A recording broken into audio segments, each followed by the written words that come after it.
안녕하세요. 엊그제 법적으로 완벽하게 남편과 남남이 된 30대 여성입니다. 일단 이혼한 소감은 후련하네요. 시원섭섭도 아니고 후련하고 속 시원해요. 어차피 이렇게 될 거였다면 아예 시작하지 않는 게 나았을지도 모른다는 생각도 들고 동시에 짧다면 짧고 길다면 긴 흘러가 버린 제 시간을 생각하면 아무튼 여러 가지로 복잡한 심정입니다. 하지만 지나간 과거를 이야기해서 뭐 하겠어요. 오늘 마지막으로 개차반 같은 남편에 대해서 공개적으로 욕이나 하고 두 번 다시는 입에 올리지도 않으려고요. 여성 의류와 아기 옷을 수출하는 무역회사를 운영하고 계시던 친정아버지의 영향으로 저도 어려서부터 패션 사업에 관심이 많았어요. 그래서 고등학교를 졸업하고 의류 전공으로 대학에 입학했고 후에 경영학을 복수 전공했습니다. 대학교를 졸업한 이후로는 패션 관련 기사를 주로 다루는 잡지사에 취직했고요. 의류회사나 무역회사가 아닌 잡지사를 선택했던 건 업계가 돌아가는 흐름을 배우고 싶다는 제 나름대로의 그림이 있었기 때문이에요. 그리고 친정아버지는 그런 제 선택을 믿고 지지해 주셨습니다. 그렇게 잡지사를 6년 동안 다녔어요. 잡지사에서 일을 한다는 건 솔직하게 터놓고 말해서 돈은 안 되고 몸은 혹사를 당한다고 보시면 됩니다.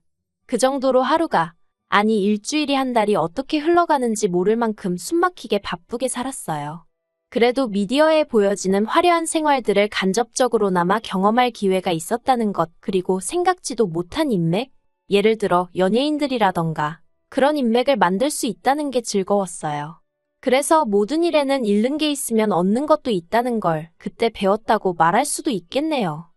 그런데 30을 코앞에 둔 29살의 겨울, 저는 큰 교통사고를 당하고 말았습니다. 그날도 평소처럼 원래 다니던 길로 다니고 있었는데 웬 차량 한 대가 인도로 돌진을 해오면서 저를 받았거든요. 그러면서 제 골반뼈가 골절되었고 저는 제 의사와는 상관없이 2달 내내 병원 신세를 지게 되었어요. 그런데 바쁜 시기에 다치면서 자리를 비우게 되니 상사가 눈치를 많이 주더라고요. 그래서 원래는 딱 2달 입원하고 퇴원하자마자 복귀하려고 했는데 자의반타의반으로 회사를 관두고 나와야 했습니다. 그때는 솔직히 억울한 마음도 있었어요. 그런데 돌이켜 생각해보면 덕분에 충분한 시간을 갖고 재활치료에 힘쓸 수 있었으니 나오길 정말 잘한 것 같네요. 이후로 저는 친정아버지의 권유에 따라 친정아버지의 회사에 입사했습니다. 아버지께서는 마침 사업을 확장하려던 시기였다며 이참에 일 한번 제대로 배워서 물려받아 보라고 하시더라고요.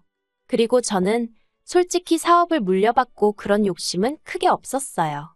하지만 적어도 남의 회사에서 힘든 몸으로 눈치까지 봐가며 일할 바엔 친정아버지 회사가 낫지 싶더라고요. 그래서 알겠다 했습니다. 그리고 병원 퇴원하고 얼마 지나지 않아 아버지 밑에 들어가 일을 배우기 시작했네요.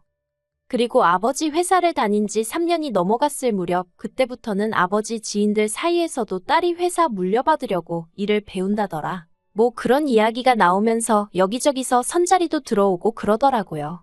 그리고 아버지도 주변 친인척이나 지인분들 자제들이 결혼하여 손주도 보고 그러는 모습을 보셨는지 저한테 너는 언제 시집 갈 거냐며 농담처럼 잔소리를 하기 시작하셨지요. 솔직히 저는 결혼에 있어서는 제가 늦었다는 생각이 전혀 들지 않았는데 말이에요. 그러다 지금의 남편을 소개받게 되었습니다. 모처럼 전 직장을 같이 다니던 동료와 통화를 하게 되었는데 저보다 3살이 많은 언니였거든요. 언니가 먼저 집에서 시집 안 가냐고 스트레스를 준다며 하소연을 하대요. 그래서 제가 나도 친정아버지한테 어지간히 시달리고 있다고 하소연을 했어요. 그랬더니 언니가 그러면 내가 소개팅 해줄까 그러는 거예요. 제가 소개팅은 무슨 소개팅이냐 됐다 했습니다. 그런데 언니가 거절하지 말라면서 정말 괜찮은 사람이라고 그렇게 지금의 남편을 만나게 되었습니다. 남편의 첫인상은 사람이 참 수수하구나 이뿐이었어요.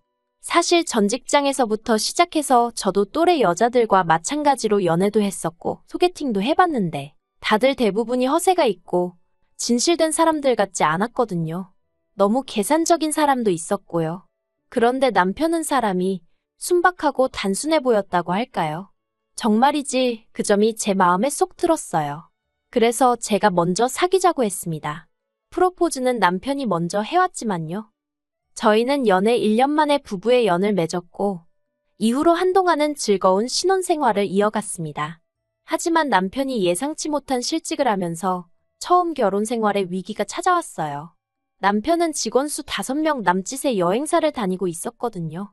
그런데 사장이 하루아침에 허위 계약을 하고 받은 돈 전부를 챙겨서 해외로 날랐다대요. 사정이 그렇게 되자 솔직히 당장 굶어 죽을 상황은 아니었지만 그래도 마음이 편치는 않았지요. 그리고 그때 남편과 처음 연애 때도 하지 않았던 부부싸움을 하게 되었습니다. 솔직히 저도 남편이 잘못해서 일어난 일이 아니라는 건 알고 있었지만 그래도 아내로서 실직 이후로 하루가 멀다 하고 집에서 술만 먹고 있는 남편을 보고 있으니 그것도 하루 이틀이지 한 달 가까이 그러고 있으니까 환장하겠더라고요. 그래서 보다 못한 제가 그럴 시간에 차라리 어디 다른 직장이라도 알아보던가 그게 안 되면 막노동이라도 해서 좀 극복을 해야 할 거 아니냐고 했어요.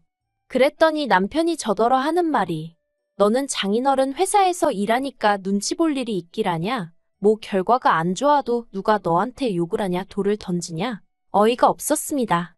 저도 나름대로 친정아버지한테 일 못하면 욕먹고 애로사항이 있었거든요. 그런데 한편으론 남편을 비롯한 다른 사람들 눈에는 정말 내가 직장 생활을 편하게 하는 것처럼 보일 수도 있을까 하는 생각도 들고 결국 서로 정말 박터지게 싸운 이튿날 제가 친정아버지께 혹시 남편을 회사에서 일하게 해주시면 안 되냐 여쭙습니다. 친정아버지는 탐탁치 않아 하시는 눈치였어요. 애시당초 이런 부탁부터 하려면 일하려는 사람 본인이 직접 하지 왜 아내인 제가 나서서 하느냐는 게 아버지 말씀이셨지요. 제가 친정아버지께 남편이 부탁한 게 아니라 그냥 제가 여쭤보는 거라고 설명을 하니 친정아버지가 저더러 너는 네 남편이 얼마나 못 믿었길래 네가 이렇게 나서냐면서 이래도 욕먹고 저래도 욕먹는 상황이었네요. 그래도 결국 자식이기는 부모 없다고 친정아버지께서 남편도 출근하라고 허락을 해주셨습니다. 기왕 이렇게 된 거 한번 열심히 배워보라는 말씀도 덧붙이셨지요. 하지만 남편이 뭔가 오해를 해도 단단히 했던 것 같습니다. 출근한 지 한 달도 되지 않아서 자기가 맡은 업무에 대해 불평불만을 늘어놓기 시작했거든요. 친정아버지는 남편이 일이 처음이고 다른 직원들 보는 눈도 있으니 일단은 사원으로 입사를 하라고 하셨어요. 저도 사원으로 시작했었고요. 그런데 남편은 자기가 다른 직장을 다닌 경력도 있는데 왜 사원이냐면서 다른 사람들 보기 창피하다며 투덜거리는 거예요. 제가 남편에게 남한테 직함 자랑하려고 회사 다니는 것도 아니고 당신이 아무리 다른 직장을 오래 다녔다고 하더라도 지금 우리 아버지 사업에 대해서는 아는 게 없지 않냐. 그러니 쓸데없는 소리는 하지 말라고 했습니다. 그리고 저는 이 이야기는 이쯤 했으면 남편이 알아들었을 거라고 생각했어요. 그런데 며칠 뒤 어머님으로부터 전화를 받게 되었습니다.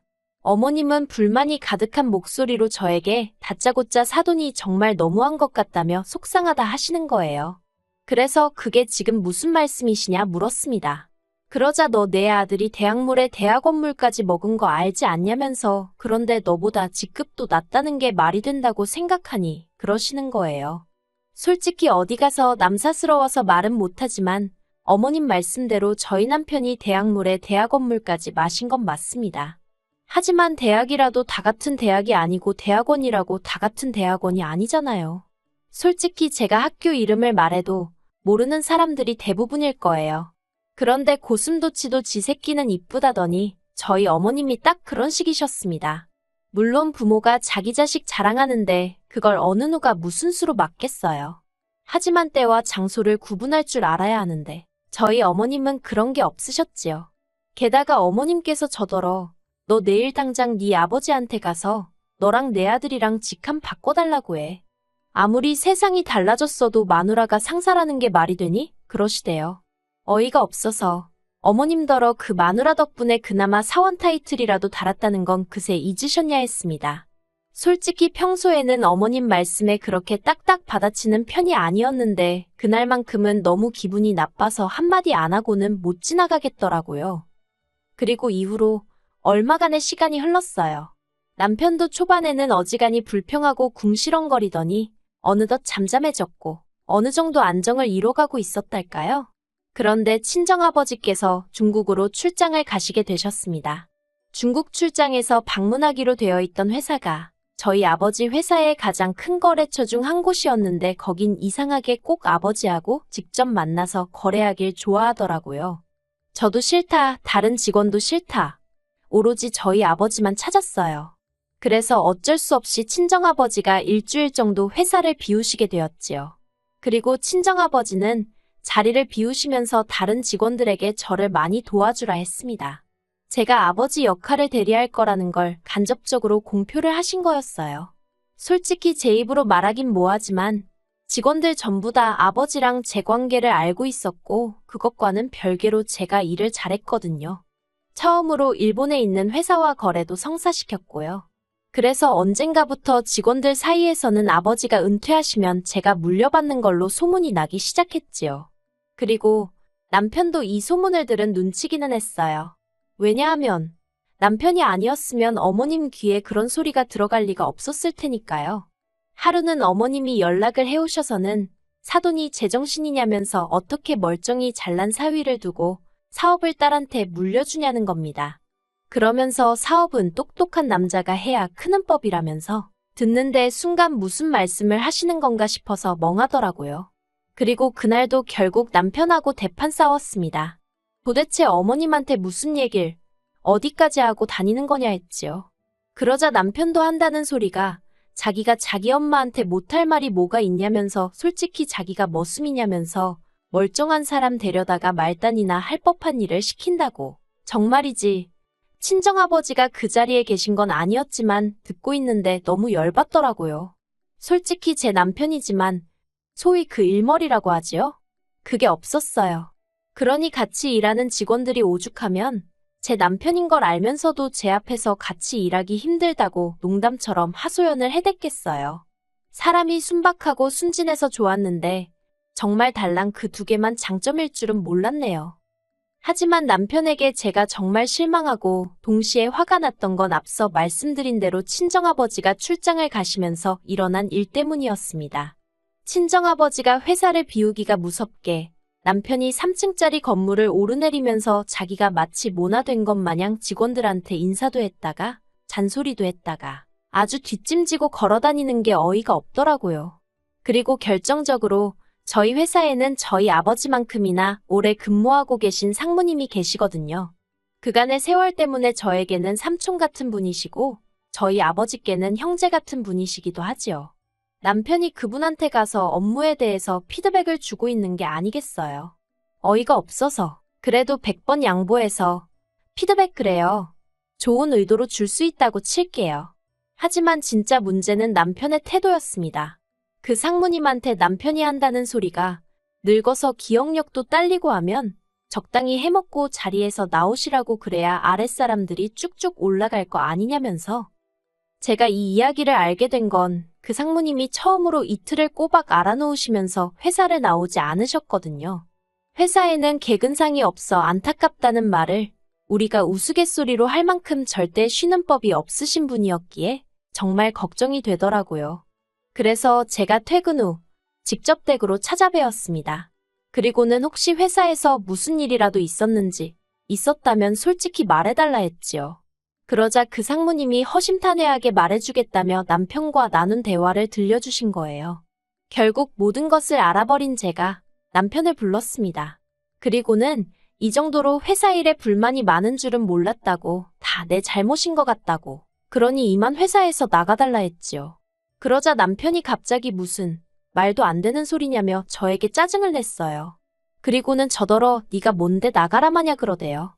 그렇게 친정아버지가 돌아오시는 날까지 둘이 팽팽하게 맞서며 나를 세우고 있었습니다. 그러다 친정아버지가 오시자 제가 생각해도 유치한데 저희 둘 다 서로의 잘못을 일러대느라 정신이 없었어요. 그리고 친정아버지도 남편이 그 상무님께 막말을 했다는 사실, 그거 하나만큼은 이해할 수가 없다면서 아무래도 당신이 잘못 생각한 것 같다며 빨리 직장을 구해서 나가라고 하시더라고요. 그때였습니다. 남편이 정말 다들 너무한다면서, 그리고는 저희 아버지더러 솔직히 아들도 없으시면서 사위한테 이러시면 나중에 험한 꼴 보신다 그러대요. 그 말을 듣곤 저희 아버지도 저도 둘 다 귀를 의심했습니다. 제가 먼저 남편더러 지금 말 다 했냐고 그랬더니 할 말이야 많은데 자기가 참는 거라면서 그리고 그때 친정아버지가 남편더러 너 짐 싸라고 한마디 하셨습니다. 사실 저희 아버지가 사업을 하시다 보니 평소에는 어떻게든 감정 표현을 잘 안 하려고 노력을 하시는 편이세요. 하지만 사실 성격이 보통이 아니시랍니다. 그리고 다른 사람들도 그렇겠지만 저희 아버지도 지 주제 모르고 날뛰는 망둥어 같은 사람을 제일 싫어해요. 그런데 저는 어리석게도 제 남편이 그런 인간인 줄은 몰랐습니다. 왜냐하면 처음 소개받고 연애하고 결혼할 때까지 남편이 특별히 자기 목소리를 높이거나 한 적은 없었거든요. 그래서 제가 남편이 정말 수더분한 사람이라고 생각했던 거고요. 그런데 실은 자기 자신을 제외한 주변을 죄다 속으로 무시하느라고 말을 안 한 건 줄 누가 상상이나 했겠어요? 아무튼 친정아버지가 저에게 남편이 앞에 있는데 단도직입적으로 이런 자식이랑 계속 살 거냐고 물으셨습니다. 그리고 저는 안 살 거라고 했어요. 솔직히 친정어머니 없이 친정아버지가 혼자 사업하시면서 저까지 이만큼 키워주셨는데 사위라는 놈이 나중에 험한 꼴이 어쩌고 헛소리나 해대다니. 평생을 독수공방을 하면 했지. 저런 인간이랑 더는 같이 못 있겠다 싶었지요. 그런데 남편은 헤어지면 오히려 좋답니다. 그러면서 저더러 회사도 반반 나눠야 되는 거 알지? 그러대요. 어이가 없어서 회사를 왜 나누냐니까. 어차피 저희 친정아버지 돌아가시면 제가 물려받을 거고 그러면 반은 자기 거나 마찬가지라고요. 어이가 없어서 당신 혼자 타임머신 타고 다니냐고 이혼하면 그걸로 끝이라고. 내 건 내 거, 당신 건 당신 거. 알겠냐 했습니다. 결국 친정아버지의 불호령과 변호사 동원으로 남편은 거의 맨몸으로 쫓겨나듯 회사와 집 두 곳 모두에서 퇴출되었습니다. 남편은 이혼은 절대 못 해준다면서 하고 싶으면 자기한테 10억을 달라는 얼토당토안한 소리를 하던데 개소리는 매가 약이랬다고 진짜 두들겨 패주고 싶대요. 아무튼 남편과는 이혼을 했고 저는 자유의 몸이 되었습니다. 회사에서 남편 하나 빠졌을 뿐인데 빠진 사람 자리는 티도 안 나면서도 회사가 다시 예전처럼 분위기가 좋아진 것 같아 너무 기분이 좋네요. 그리고 아버지가 지금 연세가 63이시거든요. 아버지 말씀으로는 65세에는 은퇴를 하시겠다 하셨는데 앞으로 2년 죽기 살기로 아버지 회사 일에 열을 올려볼 생각입니다.